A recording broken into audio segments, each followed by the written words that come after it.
ഹരേ കൃഷ്ണ, സർവം കൃഷ്ണ അർപ്പണമസ്തു. എല്ലാ ഭക്തജനങ്ങൾക്കും ശ്രീകൃഷ്ണലീല എന്ന ഈ യൂട്യൂബ് ചാനലിലേക്ക് സുസ്വാഗതം. ഹരേ കൃഷ്ണ കൃഷ്ണ കൃഷ്ണ ഹരേ ഹരേ, ഹരേ രാമ രാമ രാമ ഹരേ ഹരേ. ഈ ഒരു മഹാമന്ത്രം ദിവസത്തിൽ കുറഞ്ഞത് ഒരു തവണയെങ്കിലും ജപിക്കാത്ത കൃഷ്ണഭക്തർ ഉണ്ടായിരിക്കില്ല എന്നതാണ് വാസ്തവം. ഭഗവാൻ ശ്രീകൃഷ്ണനെയും മഹാവിഷ്ണുവിനെയും ഗുരുവായൂരപ്പനെയൊക്കെ കുറിച്ച് എത്ര പറഞ്ഞാലും മതിയാവില്ല. പൂന്താനവും മേൽപ്പത്തൂറും ചെമ്പൈ വൈദ്യനാഥ ഭാഗവതർ അങ്ങനെ ഒരുപാട് മഹത് വ്യക്തിത്വങ്ങൾക്കൊക്കെ അല്ലെങ്കിൽ ആ ഒരു മഹാരഥന്മാർക്കെല്ലാം അല്ലെങ്കിൽ ആ ഒരു ഭക്തശിരോമണികൾക്കെല്ലാം ഈ ഒരു മഹത്വത്തിൻ്റെ അല്ലെങ്കിൽ ഈ ഒരു മന്ത്രത്തിൻ്റെ മഹത്വം നേരിട്ട് അറിഞ്ഞിട്ടുള്ളവരാണ്. നാരായണരൂപനായ ഭഗവാന്റെ തിരുമന്ത്രം നിത്യവും ജപിച്ചാൽ മഹാവ്യാധികളിൽ നിന്നും തീരാ ദുഃഖങ്ങളിൽ നിന്നും നിത്യദുഃഖങ്ങളിൽ നിന്നൊക്കെ ഭഗവാൻ നമ്മളെ മോചിപ്പിക്കുമെന്ന് മാത്രമല്ല മോക്ഷപദം തേടുവാൻ നമ്മെ സഹായിക്കുകയും ചെയ്യും. ഈ ഒരു മന്ത്രത്തിൻ്റെ ഏറ്റവും വലിയ പ്രത്യേകത എന്ന് പറയുന്നത് ഈ മന്ത്രത്തിൻ്റെ അർത്ഥവും ശക്തിയും ഒന്നും മനസ്സിലാക്കാതെ നമ്മുടെ നാവ് കൊണ്ട് ജപിച്ചാൽ പോലും പരമപുണ്യമാണ് ലഭിക്കുക എന്നുള്ളതാണ്. നമ്മൾ അറിഞ്ഞോ അറിയാതെയോ ചെയ്തിട്ടുള്ള പാപങ്ങളുടെ കർമ്മഫലം മാറ്റുന്നതിന് ഈ മന്ത്രത്തിന് വളരെയധികം സാധിക്കുന്നു എന്ന് തന്നെയാണ് പറയപ്പെടുന്നത്. ഈ മന്ത്രം ജപിക്കുന്നതിന് പ്രത്യേക സമയമോ നേരമോ ഒന്നും തന്നെയില്ല. എപ്പോൾ വേണമെങ്കിലും നിങ്ങൾക്ക് ചൊല്ലാവുന്നതാണ്. മന്ത്രങ്ങളുടെ രാജാവ് എന്നാണ് ഈ ഒരു മഹാമന്ത്രം വിശേഷിപ്പിക്കപ്പെടുന്നത്. ജീവിച്ചിരിക്കുമ്പോൾ തന്നെ പാപമുക്തി നേടാൻ ഉതകുന്ന ഒരു മന്ത്രം കൂടിയാണ് ഹരേ കൃഷ്ണ മഹാമന്ത്രം. വീട്ടിൽ നമ്മൾ സന്ധ്യാദീപം വൈകുന്നേരം കൊളുത്തിയതിന് ശേഷം ജപിക്കുന്നത് വളരെ ശ്രേഷ്ഠമാണ്.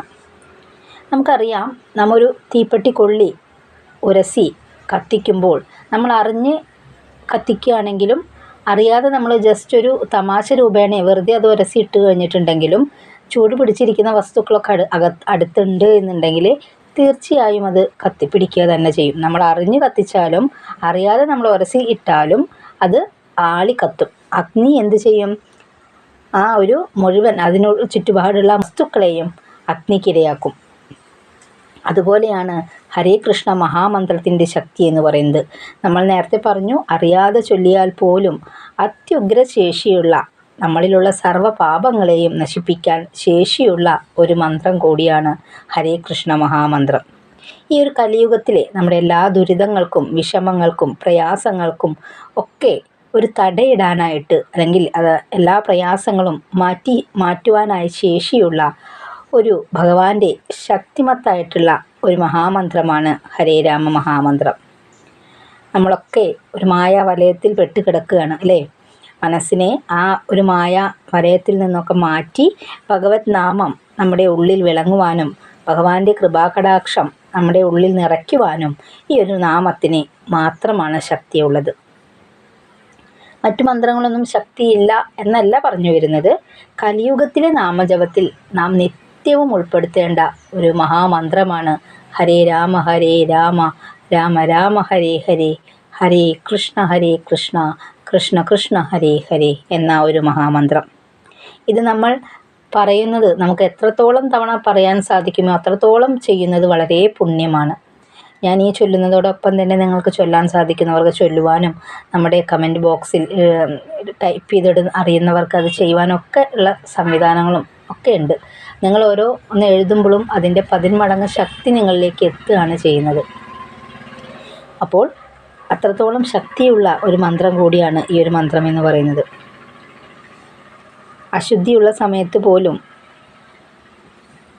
ഭഗവാന്റെ ഈ ഒരു മന്ത്രം നമുക്ക് ജപിക്കാവുന്നതാണ്. 108 തവണ ജപമാല ഉപയോഗിച്ച് ജപിക്കുന്നത് ഏറ്റവും നല്ലതാണ്. അതുപോലെ തന്നെ കുട്ടികളുടെ കാര്യം പറയുകയാണെങ്കിൽ കുട്ടികൾക്ക് ചെറിയ പ്രായത്തിൽ തന്നെ അവർ ചെറിയ വാക്കുകളൊക്കെ പറയാൻ തുടങ്ങുന്ന സമയത്ത് തന്നെ കേട്ട് പഠിക്കാവുന്ന, എത്ര ചെറുപ്പത്തിൽ പഠിപ്പിക്കുകയാണെങ്കിലും അവരതൊക്കെ കേട്ട് പഠിക്കുമ്പോൾ, പക്ഷേ അക്ഷരസ്ഫുടത കുറച്ച് കഴിഞ്ഞിട്ടേ വരുള്ളൂ എന്ന് മാത്രം. പക്ഷേ അവരത് പറയാൻ ശ്രമിക്കുകയും കുട്ടികളെ വളരെ ചെറുപ്പത്തിൽ തന്നെ ഈ ഒരു മഹാമന്ത്രം അവർക്ക് ചൊല്ലാൻ പഠിപ്പിക്കുന്നത് വളരെയധികം ശ്രേഷ്ഠമാണ്. അവരും ചെറിയ ചെറിയ നാൾ മുതൽ തന്നെ അവർ ഭക്തിമാർഗത്തിലേക്ക് അല്ലെങ്കിൽ ഭഗവാന്റെ ആ ഒരു തിരുനാമം ചൊല്ലാനായിട്ട് അവരെ പഠിപ്പിക്കുകയാണെന്നുണ്ടെങ്കിൽ അവർ പിന്നെ ഏത് പ്രായമായാലും അവരത് ആ ഒരു ഭഗവത് നാമത്തിൽ നിന്ന് വിട്ടു നിൽക്കാനായിട്ട് അവർക്ക് സാധിക്കില്ല. അതുകൊണ്ട് തന്നെ ഏത് പ്രശ്നങ്ങളിൽ കുട്ടികൾ ചെന്ന് പെടുമ്പോഴും അവരെ ഈ ഒരു മഹാമന്ത്രത്തിൻ്റെ ഈ ഒരു ശക്തി അവരെ പിന്നിലേക്ക് വലിക്കുകയും നല്ല വഴിക്ക് നയിക്കുവാൻ അവരെ പ്രാപ്തരാക്കുകയും ചെയ്യും. ഇനിയിപ്പോൾ വലിയവരാണെങ്കിൽ ഏത് പ്രശ്നത്തിൽ നിൽക്കുന്നവരായാലും ജീവിതം വഴിമുട്ടി നിൽക്കുകയാണ്, എന്താ ഇനി ചെയ്യുക എന്നുള്ള ഒരു എന്താ പറയുക ക്രൂഷ്യൽ മൊമെൻറ്റിൽ നിൽക്കുന്ന സമയത്താണെങ്കിൽ പോലും ഈ ഒരു മന്ത്രം മനസ്സൊരുക്കി നമ്മൾ വിളിച്ചിട്ടുണ്ടെങ്കിൽ അതിൻ്റെ ശക്തി എത്രത്തോളം ഉണ്ട് എന്നുള്ളത് നമുക്ക് അപ്പം തന്നെ അനുഭവിച്ചറിയാനായിട്ട് സാധിക്കും. അപ്പം തന്നെ ഭഗവാന്റെ ശക്തി എന്താണെന്നുള്ളത് ഭഗവാൻ കാണിച്ചു തരും. നമ്മുടെ ഏത് പ്രയാസങ്ങളിൽ നിന്നും നമുക്ക് പെട്ടെന്ന് മോചനം നേടാനായിട്ട് സഹായിക്കുന്ന മന്ത്രം കൂടിയാണ്.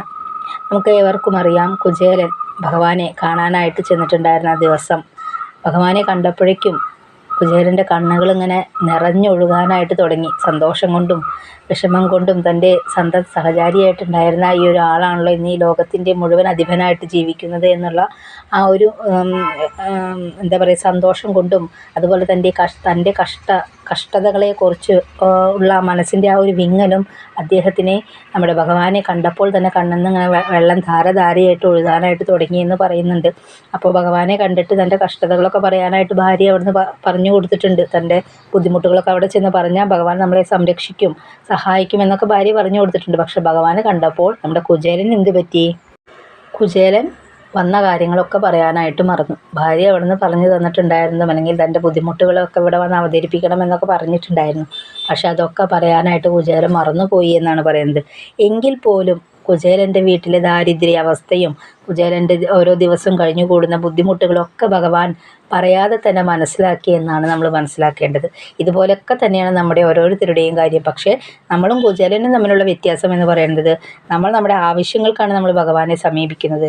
കുചേലൻ അങ്ങനെ ആയിരുന്നില്ല. അദ്ദേഹം സദാസമയം തൻ്റെ ഈ കഷ്ടപ്പാടും ദുരിതങ്ങൾക്കിടയിലും ഒരു കുടുംബം പുലർത്താനുള്ള എന്താ പറയുക നെട്ടോട്ടത്തിനിടയിലും അദ്ദേഹം ഭഗവാനെ വിളിക്കാനും ഭഗവാനോട് സംസാരിക്കുവാനും ഭഗവാനോട് പറയുവാനും തൻ്റെ യാതൊരു ബുദ്ധിമുട്ടുകളും ഭഗവാന്റെ മുന്നിൽ അടിയറവ് പറയാതെ അല്ലെങ്കിൽ ഭഗവാനെ ബുദ്ധിമുട്ടിക്കാതെ അദ്ദേഹം എപ്പോഴും സദാസമയം ഭഗവാന്റെ നാമം ഉച്ചരിച്ചുകൊണ്ടിരുന്നു, ഭഗവാനെ എപ്പോഴും സ്മരിച്ചുകൊണ്ടിരുന്നു.